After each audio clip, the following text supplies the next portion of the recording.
మొట్టమొదటి factory outlet మన Mukunda jewellers లో లైట్ వెయిట్ ఆభరణాల కలెక్షన్స్ ఎన్నెన్నో విఏ కేవలం 2-12% మాత్రమే. మరో నూతన బ్రాంచ్ ప్రారంభం మన జూబ్లీ హిల్స్ లో. Dead economy. కొద్ది రోజుల క్రితం భారత్ను ఉద్దేశిస్తూ అమెరికా అధ్యక్షుడు డొనాల్డ్ ట్రంప్ చేసిన వ్యాఖ్యలు ఇవి. ట్రంప్ ఈ మాటలు అన్న కొద్ది రోజులకే టెక్ దిగ్గజాలు భారత్లో 6 లక్షల కోట్ల రూపాయలకు పైగా భారీ పెట్టుబడులను ప్రకటించాయి. ఆర్టిఫిషియల్ ఇంటెలిజెన్స్ కోసం సాంకేతిక నిపుణులను అందించే కేంద్రంగా భారత్ మారనుంది. టెక్ దిగ్గజాలకు అమెరికా తర్వాత భారత్ అతిపెద్ద ఆదాయ వనరుగా ఉండనుందని, అనేక డేటా సెంటర్లకు నిలయంగా మారనుందని టెక్ నిపుణులు తెలిపారు.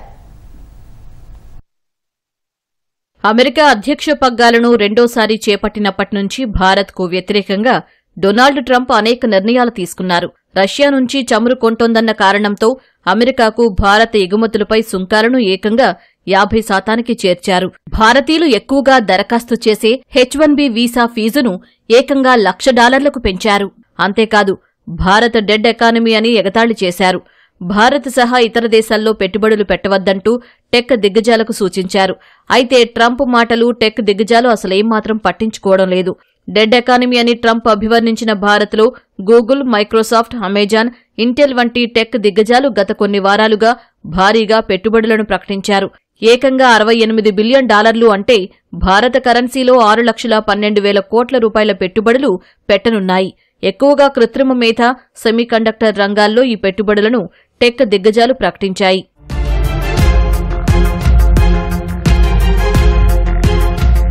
అమెరికా అధ్యక్షుడు డొనాల్డ్ ట్రంప్ సొంత వ్యాపార సంస్థ Trump media and technology group కూడా తెలంగాణ ఫ్యూచర్ సిటీలో 1,00,000 కోట్ల రూపాయల పెట్టుబడులను పెట్టనున్నట్లు ప్రకటించింది. వచ్చే 4 ఏళ్లలో భారత్లో $17.5 బిలియన్ పెట్టుబడిని పెట్టనున్నట్లు మైక్రోసాఫ్ట్ వెల్లడించింది.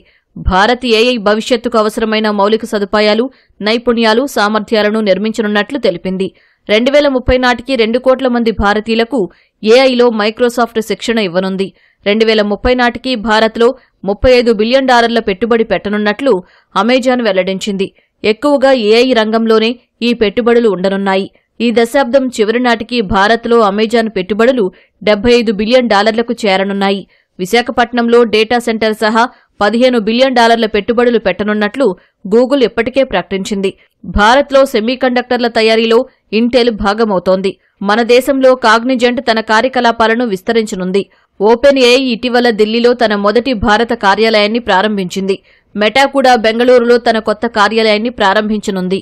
ఏప్రిల్లో గూగుల్ తన కొత్త బెంగళూరు క్యాంపస్ అయిన అనంతను ఆవిష్కరించింది. ఇది ప్రపంచవ్యాప్తంగా గూగుల్కు ఉన్న అతిపెద్ద కార్యాలయాలలో ఒకటి. ఐఫోన్ల తయారీని చైనా నుంచి షిఫ్ట్ చేయడానికి యాపిల్ కూడా $1.5 బిలియన్ పెట్టుబడులు ప్రకటించింది. అమెరికా తర్వాత భారత్ అతిపెద్ద ఆదాయ వనరుగా మారబోతోందని, అనేక డేటా సెంటర్లకు నిలయంగా ఉంటుందని టెక్ నిపుణులు అభిప్రాయపడుతున్నారు. ఆర్టిఫిషియల్ ఇంటెలిజెన్స్ కోసం సాంకేతిక నిపుణులను అందించే కేంద్రంగా భారత్ ఉంటుందని తెలిపారు. స్టాన్ఫోర్డ్ ఏఐ ఇండెక్స్ ప్రకారం ఏఐ పెట్టుబడులను స్వీకరించే కొత్త కంపెనీలలో భారత్ ప్రపంచంలోని మొదటి 5 స్థానాలలో ఉంది. 2024లో 74 కొత్త ఏఐ స్టార్టప్లు నిధులు పొందాయి. ఈ స్టార్టప్లు ప్రైవేటుగా $1.16 బిలియన్ సేకరించాయి.